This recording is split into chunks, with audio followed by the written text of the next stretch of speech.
Welcome to all of you dear students. Mathematics classes में आप सबका स्वागत है।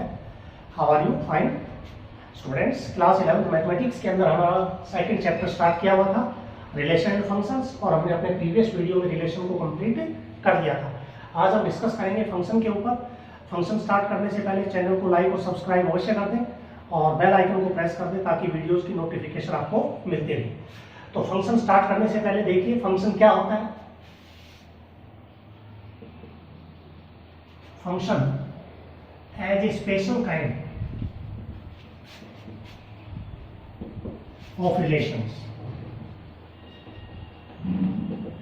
फंक्शन जो है रिलेशन की ये एक स्पेशल काइंड है। वो स्पेशल काइंड क्या है वो इसकी डेफिनेशन में करेंगे हम। डेफिनेशन है let A and B be two any non-empty sets, a subset of a Cartesian B from A to B if and only if for every x belongs to A, for every x belongs to A, there exists a unique y belongs to y। A and B with two non-empty set, एक subset, एक ऐसा subset. Cartesian product के अंदर तो सभी order पे belong करते हैं, लेकिन रिलेशन में क्या होता था, R is the subset of A Cartesian. Function में क्या है, एक ऐसा सबसेट, पूरा आर नहीं, एक ऐसा सबसेट जो ए टू बी में होगा। हम इसको ए मैप्स बी भी बोल सकते हैं। ए टू बी में होगा if and only for every X, A के अंदर एक्स बिलोंग करेगा, फॉर एवरी एक्स, हर एक्स के लिए there exist a unique image in Y, यानी कि हर एक्स की यूनिक इमेज होगी किसमें, वाई में। वही रिलेशन क्या कहलाएगा, फंक्शन कहलाएगा। वो स्पेशल काइंड थी, यानी कि प्रत्येक एक्स, मान लीजिए ए के अंदर 5 एलिमेंट है तो उन पांचों की यूनिक इमेज किसमें होगी, वाई के अंदर होनी चाहिए। इसको हम इट इज रिटन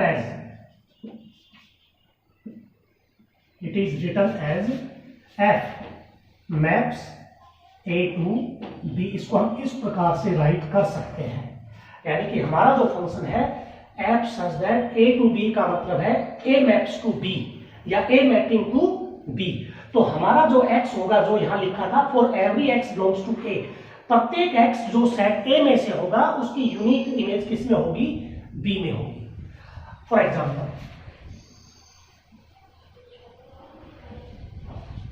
एग्जांपल हम लेते हैं, जैसे a सेट हमने ले लिया 1 2 3 और b सेट हमने ले लिया 4 5 6।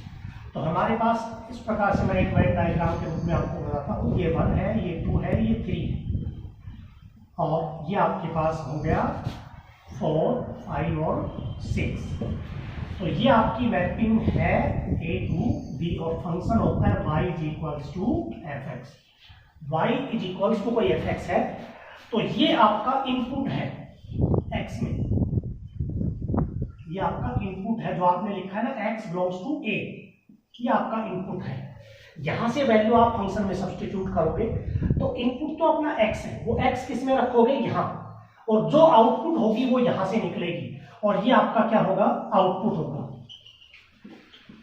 आउटपुट होगा जो ये आपने यहां लिखा है unique y belongs to y, यानी कि आपने 1 को 4 से मैप किया, 2 को 5 से मैप किया और 3 को किससे किया, 6। तो 1 2 3 ये तो सभी की और एवरी सबकी होनी चाहिए। इस ए में 3 एलिमेंट है तो तीनों की यूनिक इमेज इसमें होनी चाहिए। अगर 2 एलिमेंट है तो दोनों की यूनिक इमेज होनी चाहिए। 10 एलिमेंट है तो 10 की यूनिक इमेज होनी चाहिए। अगर किसी एक की भी इमेज, एक भी एलिमेंट की इमेज वाई में नहीं है, बी में, तो इसका मतलब वो फंक्शन नहीं है। सभी की इमेज होनी चाहिए बी के अंदर और यूनिक होनी चाहिए। ठीक है, यानी कि इसके एक एलिमेंट की 2 इमेज नहीं हो सकती। जैसे आप प्रतिबिंब के सामने आप खड़े होते हैं तो आपकी एक ही इमेज होती है, ऐसे ही अपने पास एक एलिमेंट की दो इमेज नहीं होनी चाहिए। रिलेशन में तो क्या होता था, 1 4 भी आ गया, 1 5 भी आ गया, 1 6 भी आ गया, इसमें ऐसा नहीं है। पहला जो कंपोनेंट है, अब यहाँ जो मैपिंग आपने बनाई है 1 4 2 5 और 3 6, ये आपका फंक्शन है। जैसे आप लिखते थे ऐसे हमने एफ लिख दिया एक फंक्शन। तो इसमें जो पहला कंपोनेंट है वो सेम नहीं होना चाहिए और कहीं। दूसरा कंपोनेंट सेम हो सकता है, पहला जैसे 1 का 4 हो गया, 2 का भी 4 हो गया, 3 का भी 4 हो गया। दूसरा कंपोनेंट सेम हो सकता है, पहला कंपोनेंट क्या होगा, डिफरेंट ही होगा और उसकी यूनिक इमेज ही होगी, एक ही। ऐसा नहीं हो सकता है कि 1 4 भी आ जाए और 1 5 भी आ जाए। पहला कंपोनेंट किसी भी रिलेशन में अगर सेम है तो वो फंक्शन नहीं हो सकता। तो यहां से एक चीज क्लियर है, every function is a relation, every function is a relation but every relation is not a function. तो आपके पास पहला कंपोनेंट कभी सेम नहीं होगा, डिफरेंट होगा। सेकंड सेम हो सकता है। तो ये आपको ध्यान रखना है कि आपके पास फंक्शन के अंदर जो कॉन्सेप्ट है उसमें क्या करना है, जो मैपिंग आपकी है a to b, x to y, n to n, तो इसके हर एलिमेंट की यूनिक इमेज किसमें होनी चाहिए, b के अंदर होनी चाहिए। अब इसके कुछ कॉन्सेप्ट हैं वो देखिए।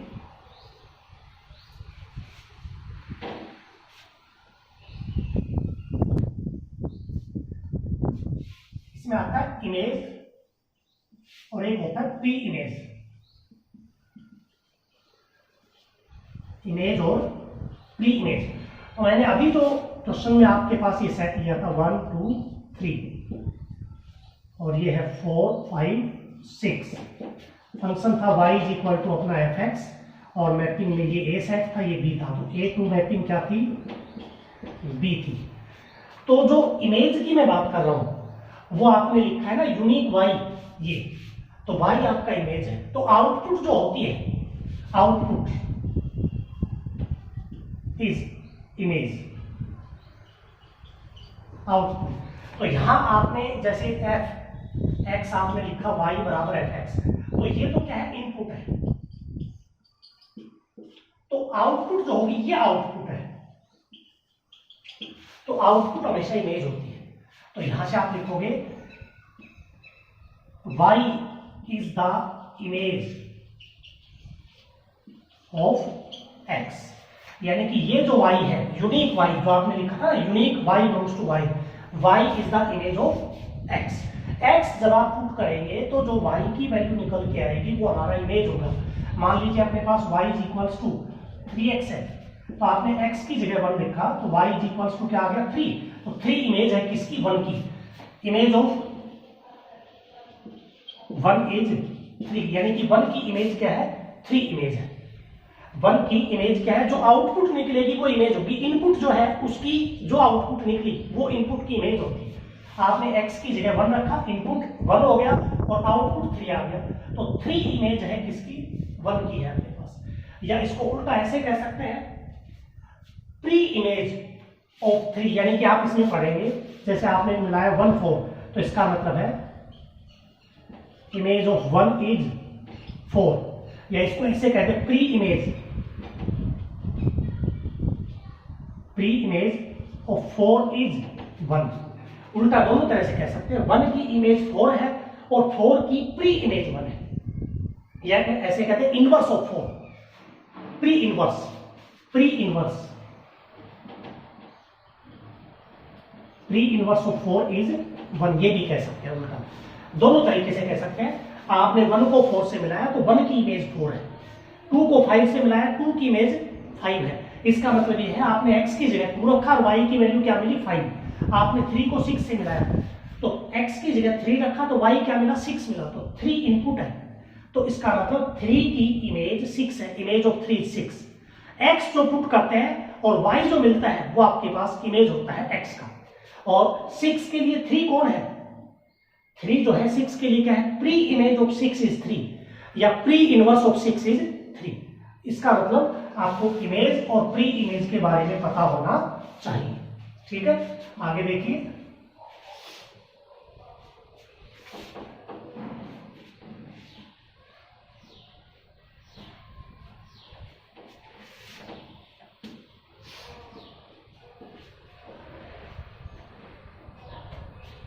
डोमेन, और एक होता है रेंज और एक होता है कोडोमेन। 3 चीजें होती हैं। रिलेशन में तो आपने जैसे ये लिखा 1 5 2 4 3 6, तो डोमेन आपकी क्या होती थी 1 2 3 और रेंज आपकी होती थी 5 4 6। फंक्शन के अंदर फंक्शन क्या है? फंक्शन आपका f a to d है, ठीक है। तो यहां से आपने लिखा था फॉर एवरी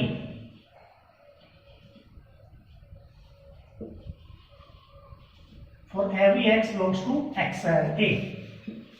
तो ये जो x है ये आपका क्या है? डोमेन है। ये x आपका डोमेन है। जो भी x आपने किस में से लिया? फंक्शन में से लिया, y a में से लिया आपने x हमेशा a में से होता है। तो आपके पास ये डोमेन है और b सेट ये कोडोमेन होता है। ये कोडोमेन होता है। a जो भी x आपने a में से लिया वो आपका डोमेन होगा और कंप्लीट मैपिंग अगर x टू y है तो पूरा y सेट कोडोमेन होता है। पूरा y सेट क्या होगा? कोडोमेन होगा। और रेंज जो होता है वो डिपेंड करता है x के ऊपर। जब x आप रखेंगे और जो y मिलेगा unique y belongs to y is called the range. fx y is equal to fx। आपने x की जगह पुट किया 1 2 3 4, तो x जब पुट करेंगे तो y जो मिलेगा यूनिक y, जो y आपके पास निकल के सामने आएगा, जैसे y is equal to f1, तो f1 की वैल्यू मान लो आपने लिख दी 4, f2 की वैल्यू आपने लिख दी 3 और f3 की वैल्यू आपने लिख दी 5 और f4 की वैल्यू लिख दी 6। तो ये 4 3 5 6 ये आपकी रेंज है। तो कोई भी फंक्शन जब आप a टू b लिखते हैं तो जो a अपने पास है वो डोमेन है। a टू b, a क्या है? अपना डोमेन है। फॉर एवरी x, यानी कि जो आपने x लिया a में से वो आपका डोमेन, b आपका क्या है? कोडोमेन। और आपने जो x की वैल्यू लिखी फंक्शन में सब्स्टिट्यूट की, जो इनपुट किया और जो आउटपुट निकल के सामने आएगा वो आउटपुट ही आपका क्या होता है? रेंज होता है। आपने x को रखा, जो y मिला वो रेंज हो गया, ठीक है। तो ये आपके पास होता है डोमेन, रेंज और कोडोमेन।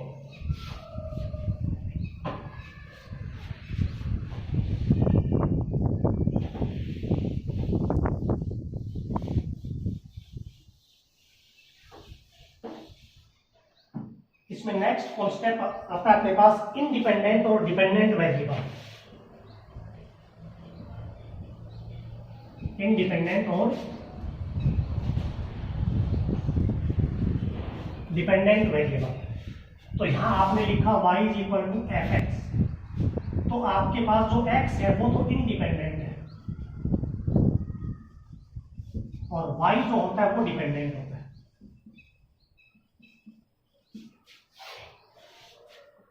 ये इंडिपेंडेंट और ये क्या होता है? डिपेंडेंट। क्योंकि आपकी मैपिंग अगर a टू b है, f a टू b है, तो इनपुट ये x, ये क्या है? अपना डोमेन। जो इनपुट है जो आप अपनी तरफ से सब्स्टिट्यूट करते हैं तो उसके लिए कोई बाउंडेशन नहीं, आप इसमें से जो एलिमेंट लेंगे वो कोई भी एलिमेंट रख सकते हैं। लेकिन जो डिपेंडेंट वेरिएबल है वो इस पे डिपेंड करेगा। मान लो आपके पास y is equal to x square plus 1 है, तो अब x की जगह का आपने 1 ले लिया, आप स्वतंत्र से 1 ले लिया, लेकिन y तो 1 पे डिपेंड करेगा कि y की वैल्यू 1 प्लस 1 करेंगे तो क्या आएगी? 2। तो यहां से y कितना आ गया? 2। तो ये डिपेंडेंट है क्योंकि ये किस पे डिपेंड करता है? x की वैल्यू के ऊपर डिपेंड करता है। जब x रखेंगे तब y मिलेगा, तो वो आपका क्या होता है? डिपेंडेंट वेरिएबल होता है। तो ये आपके पास इंडिपेंडेंट और डिपेंडेंट वेरिएबल्स हैं। अब हम कुछ एग्जांपल लेते हैं। लेट फॉर एग्जांपल आपके पास ए सेट है 1 2 3 4, बी सेट है 0 2 5 6 7, और मैं कुछ फंक्शंस लिख रहा हूं। नंबर 1 एफ अपने पास है 1 0 2 5 3 6। सेकंड मैं लेता हूँ F 1 2 5 2 6 4 7। एक और F लेता हूं मैं 1 2 3 2 4 2 4 8 या 3 8 में निकल गया। अब आपको ये बताना है कि इनमें से कौन सा फंक्शन है या नहीं। मैंने आपको एक चीज बताई थी कि फंक्शन होने के लिए फॉर एवरी फंक्शन f का मतलब ये था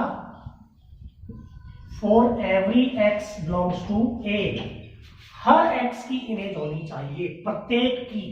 अब इसमें 1 2 3 4 4 एलिमेंट हैं तो 4 ऑर्डर पेयर तो बनने ही चाहिए। अब इसमें 1 की इमेज 0 है, 2 की इमेज 5 है और 3 की इमेज 6 है, 4 की कोई इमेज ही नहीं है। 4 की कोई भी इमेज नहीं है, इसका मतलब ये फंक्शन नहीं है, is not a function, is not a function. यहां पर देखिए 1 की 2 2 की 5 और 2 की 6। अब यहां आप इन दोनों पे नजर डालेंगे, पहला कंपोनेंट दोनों ऑर्डर पेयर में सेम है। तो मैंने आपको बताया था किसी भी फंक्शन के अंदर फर्स्ट कंपोनेंट सेम नहीं होना चाहिए। यहाँ 1 2 की भी इमेज कितनी होगी, इस पर ऐसे लिखेंगे f2 बराबर भी 5 हो गया और f2 बराबर भी 6 हो गया। तो 2 की इमेज 5 और 2 की इमेज 6, जबकि बताया यह था x जो आपके पास एलिमेंट है उसकी यूनिक इमेज होनी चाहिए।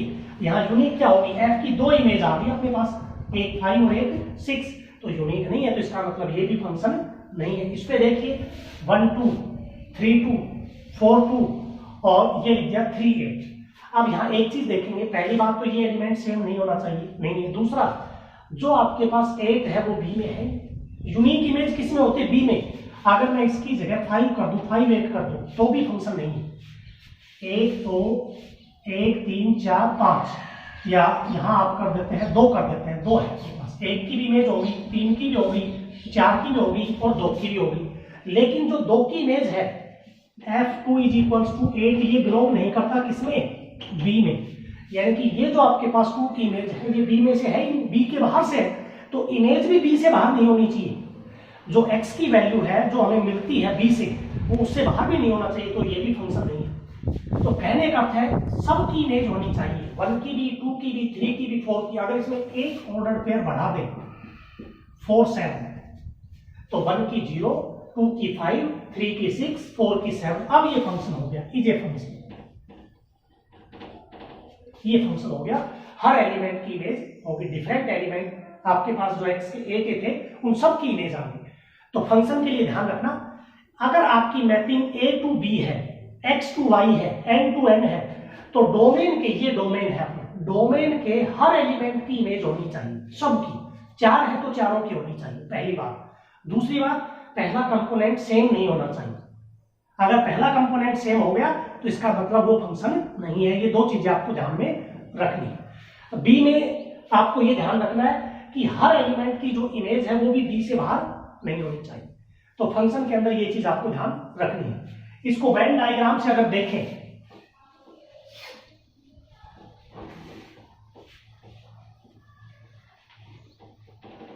वेन डायग्राम से आप देखोगे तो ये ए सेट है 1 2 3 4, ये बी सेट है 0 2 5 6 और 7।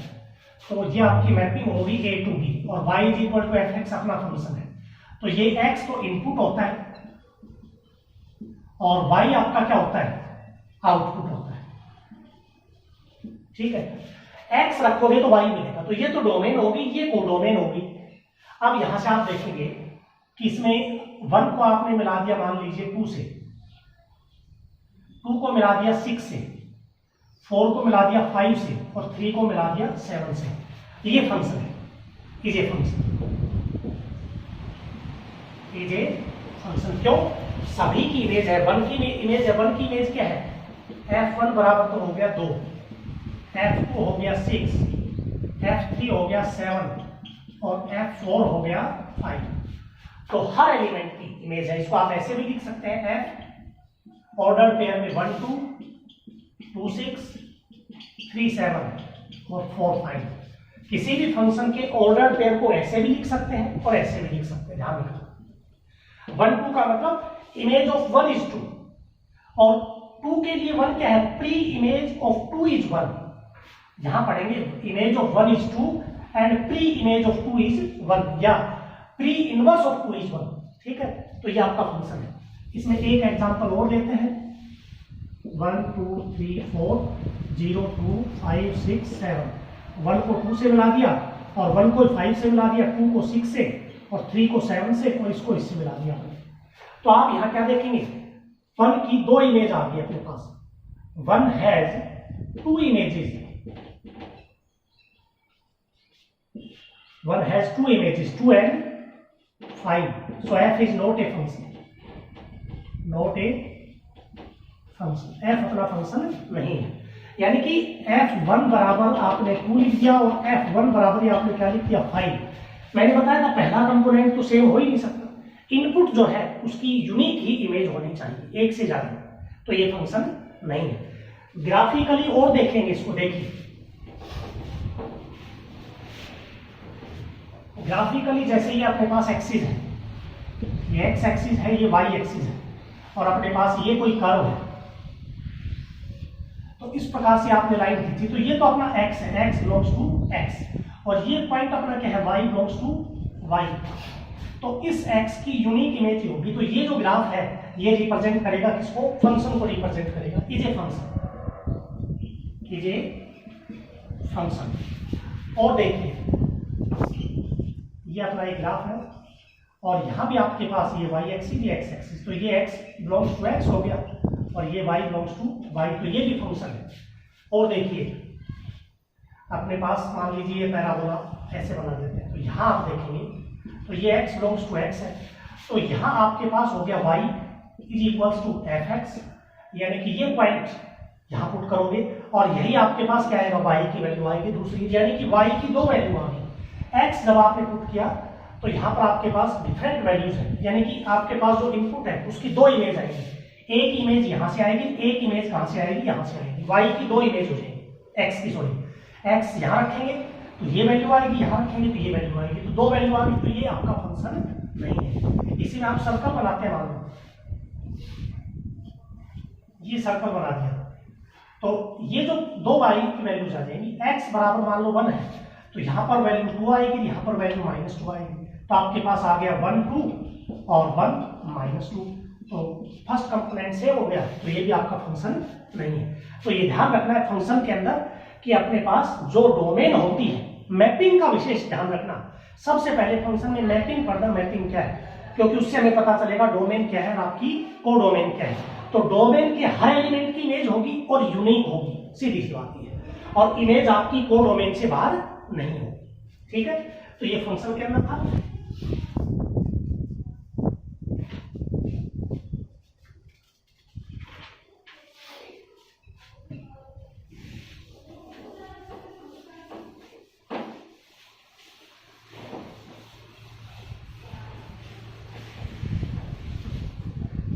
अब आपके पास रोस्ट परफॉर्म फंक्शन की, ये मैंने जो पढ़ा है इसमें 1 2 3 4 5 6, ये आपकी क्या है, रोस्ट फॉर्म है। एक इसमें आती है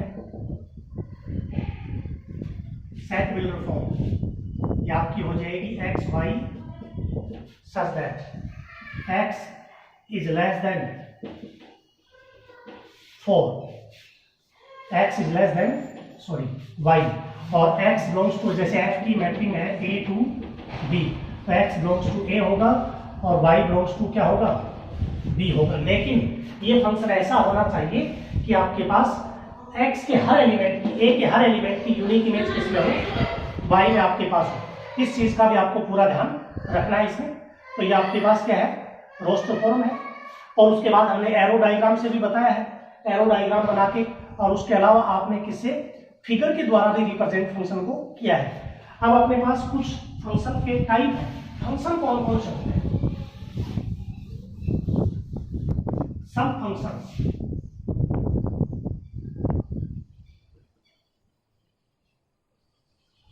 फंक्शंस है अपने पास। इसमें सबसे पहले आ जाता है अपने पास real valued function. Real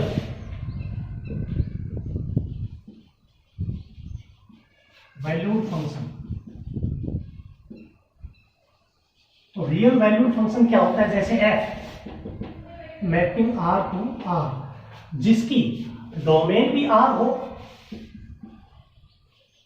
domain भी R हो और रेंज भी R हो, उस फंक्शन को रियल वैल्यूड फंक्शन कहते हैं। y equals to f x आपका कोई फंक्शन है, तो इस फंक्शन को रियल वैल्यूड फंक्शन कब कहेंगे, जिस फंक्शन की डोमेन भी रियल नंबर आए और रेंज भी रियल नंबर आए। डोमेन और रेंज अगर R है तो ये फंक्शन अपना रियल वैल्यूड फंक्शन होता है। सेकंड टाइप है पॉलिनोमियल्स।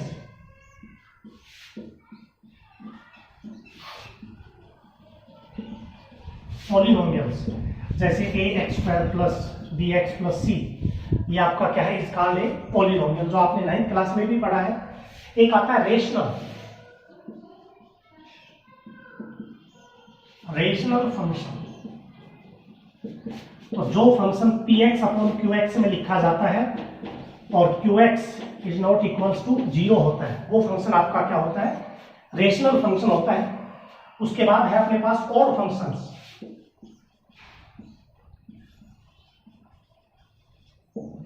एक इसमें आता है इवन फंक्शन, ठीक है। एक फंक्शन जैसे ऑड फंक्शन के बारे में हम क्या कहेंगे, एफ एक्स आपके पास कोई फंक्शन है और आपने x की जगह अगर -x रखा और आपको -f(x) मिल जाए तो ये ऑड फंक्शन है, इज ऑड। और f-x is equals to f(x) आपको मिल जाए तो ये इवन फंक्शन है। एक ऑड फंक्शन और एक even function. y is equal to f(x) कोई फंक्शन है अपने पास और आपने फंक्शन में x की जगह -x रख दिया, x की जगह क्या रख दिया, -x। जैसे f(x) बराबर x² है, तो यहां x की जगह -x रखेंगे तो f-x क्या आ जाएगा, ये भी x² आएगा। और अगर आप x की जगह x³ रख दें तो इस केस में f(x) f-x बराबर आ जाएगा -x²। तो यहां तो आप क्या देखेंगे, f-x वापिस f(x) आ गया, ये तो f(x) बन गया और ये -f(x) बन गया। तो x की जगह माइनस रखने पर अगर वो f(x) बने जब तो ऑड इवन फंक्शन है, और f-x यदि -f(x) आ जाता है तो वो क्या होता है, ऑड फंक्शन होता है। उसके बाद अपने पास और है कुछ type.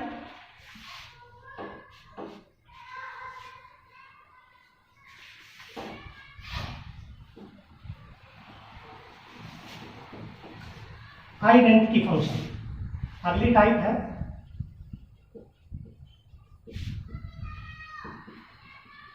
Identity function y is equal to f(x) is equals to क्या आ जाए, x आ जाए। तो आइडेंटिटी फंक्शन कौन सा होता है, डोमेन बराबर क्या आ जाए, रेंज। अगर अपने पास f की मैपिंग a टू b है तो अगर इस फंक्शन की डोमेन और रेंज सेम हो, रियल वैल्यूड में मैंने डोमेन और रेंज r बताई थी, लेकिन आइडेंटिटी में डोमेन भी, मान लो डोमेन इसकी r आती है तो रेंज भी r ही आएगी, डोमेन इसकी 1 2 आती है तो रेंज भी 1 2 आएगी। जिस फंक्शन की डोमेन और रेंज सेम होती है वो आइडेंटिटी फंक्शन होता है, ठीक है। फॉर एग्जांपल ऐसे इस प्रकार से जाएगा आइडेंटिटी फंक्शन अपने पास y is equals to x, तो जो x की वैल्यू होगी वही किसकी वैल्यू होगी, y की। तो ये आइडेंटिटी फंक्शन का ग्राफ है अपने पास। इसमें आता है कांस्टेंट फंक्शन।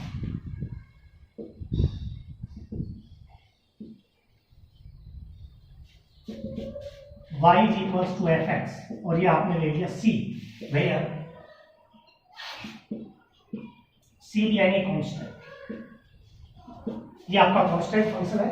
और कांस्टेंट फंक्शन का ग्राफ कैसे होता है, जैसे c2 है, x की वैल्यू 2, यानी कि y तो फिक्स हो गया, इस प्रकार से चलेगा। y आपके पास क्या है, फिक्स, सेम वैल्यू आएगी। तो यहां जाएगा अपने पास x less than 0, c is equals to 0, ये तो c इज इक्वल्स टू क्या हो गया, 0, और ये आ गया c ग्रेटर देन 0, और नीचे अगर लेंगे तो c क्या हो जाएगा, लेस देन 0। ऊपर c की वैल्यू 0 से बड़ी पॉजिटिव, नीचे c की वैल्यू 0 से छोटी नेगेटिव हो जाएगी। अगला आता है linear function.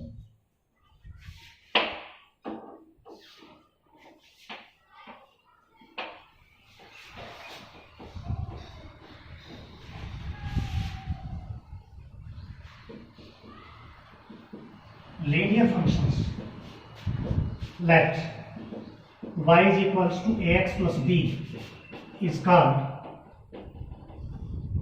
a linear function। यानी कि आपके पास x और y फर्स्ट डिग्री में है तो वो आपके पास क्या है, एक लीनियर फंक्शन है। Linear function is a function defined by an equation y is equal to ax plus b। a and b are real numbers. तो इसका जो आपके पास ग्राफ है तो उसमें डोमेन भी सेट ऑफ रियल होगी और रेंज भी सेट ऑफ क्या होगी, रियल नंबर्स। फोर नेक्स्ट आपके पास मॉड्यूलस फंक्शन। इसमें डोमेन क्या होगा, सेट ऑफ रियल्स और रेंज भी क्या होगी, सेट ऑफ रियल्स। डोमेन और रेंज दोनों क्या होगी, सेट ऑफ रियल वैल्यूज होगी। Modulus function y is equals to modulus x।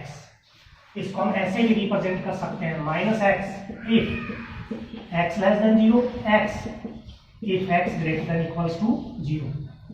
और ये इसका ग्राफ होता है y is equals to x और y is equals to minus x. 0 से लेफ्ट साइड नेगेटिव और 0 से राइट साइड पॉजिटिव। यहां जो डोमेन होती है, डोमेन वो आएगी सेट ऑफ रियल और रेंज जो होगी set of non negative,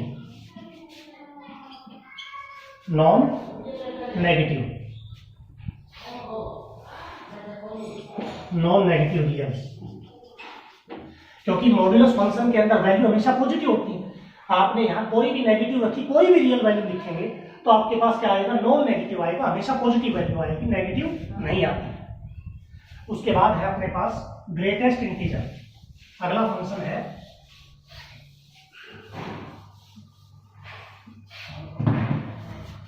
the greatest integer. Greatest integer function y is equals to, ये जो ब्रैकेट है ये ग्रेटेस्ट इंटीजर को डिफाइन करता है। तो यहां से जो डोमेन होगी, डोमेन होगी सेट ऑफ रियल्स और रेंज जो होगी वो क्या होगी, इंटीजर्स। इसकी रेंज, क्योंकि इसमें से जो भी आउटपुट होगी, इनपुट तो कोई भी रियल हो सकता है लेकिन आउटपुट जो x की वैल्यू रखने पर जो y निकल के आएगा वो इंटीजर ही होगा। रेंज आपकी क्या आएगी, इंटीजर्स होगी। एक आता है इसमें fractional part, fractional part function. Fractional part function आपके पास क्या है, y is equals to x minus greatest integer. ये फ्रैक्शनल पार्ट फंक्शन है। यहां जो डोमेन होती है वो सेट ऑफ रियल्स होगी और रेंज जो होती है, क्योंकि ये फ्रैक्शनल पार्ट है, फ्रैक्शन का पार्ट डेसिमल के बाद वाला वो आपके पास होगा 0 to 1 तक, यानी कि 0 या उससे अधिक और 1 से कम। ये फ्रैक्शनल पार्ट आपका होता है। एक आता है इसमें next signum, signum function. Signum function क्या होता है अपने पास, एक ऐसा function y is equals to fx जो होता है अपने पास 1 if x greater than 0, 0 if x is equals to 0, -1 if x less than 0। यानी कि x जो डोमेन है, x ग्रेटर देन 0 पे 1 रहेगी वैल्यू हमेशा, 0 पे 0 रहेगी, लेस देन 0 पे हमेशा क्या रहेगी, -1। इसकी जो डोमेन है सेट ऑफ रियल्स होगी, सेट ऑफ, और रेंज जो होगी वो फिक्स है 1 0 -1, यानी कि -1 0 और 1। तो सिग्नम फंक्शन की जो डोमेन है वो कोई भी रियल नंबर हो सकता है, रेंज आपकी फिक्स रहेगी। एक आता है पावर फंक्शन। जैसे y is equal to x की पावर n, ये डिनोट करेगा किसको, पावर फंक्शन को। यहाँ आप x की पावर 2 लिख सकते हैं, 3 लिख सकते हैं, 4 लिख सकते हैं। तो इसमें डोमेन आपकी रियल होगी और आपके पास जो रेंज होगी वो पॉजिटिव भी हो सकती है और नेगेटिव भी हो सकती है। जैसे x की पावर इवन है तो यहाँ डोमेन हाफ हो जाएगी और रेंज क्या होगी, पॉजिटिव, क्योंकि स्क्वायर का मतलब पॉजिटिव रियल। और अगर 3 है तो डोमेन भी रियल और रेंज भी कोई भी रियल नंबर हो सकता है। तो ये टाइप ऑफ फंक्शंस है। तो आज की वीडियो से आपको क्या करना है, जो नोटबुक आप बनाएंगे तो उसमें आपको बेसिक कॉन्सेप्ट लिखने हैं। कैसे, डेफिनेशन ऑफ फंक्शंस, फंक्शन कैसे डिफाइन होता है, फंक्शन की टाइप क्या है, डिफरेंट टाइप्स के फंक्शन कौन से हैं, कैसे आपके पास सेट होने चाहिए, कैसी मैपिंग होनी चाहिए, ये सभी आप अपनी फेयर कॉपी में आप करेंगे। और इस पर जो बेस्ट एक्सरसाइज है 2.3 वो हम नेक्स्ट वीडियो के अंदर करवाएंगे। तो आज के इस वीडियो में आपको ये सारे बेसिक कॉन्सेप्ट ही करने हैं और इस कॉन्सेप्ट को अच्छे से समझना है। थोड़ा सा आप इसको केयरफुल लेके चलें, ठीक है। तो आज के लिए यही है।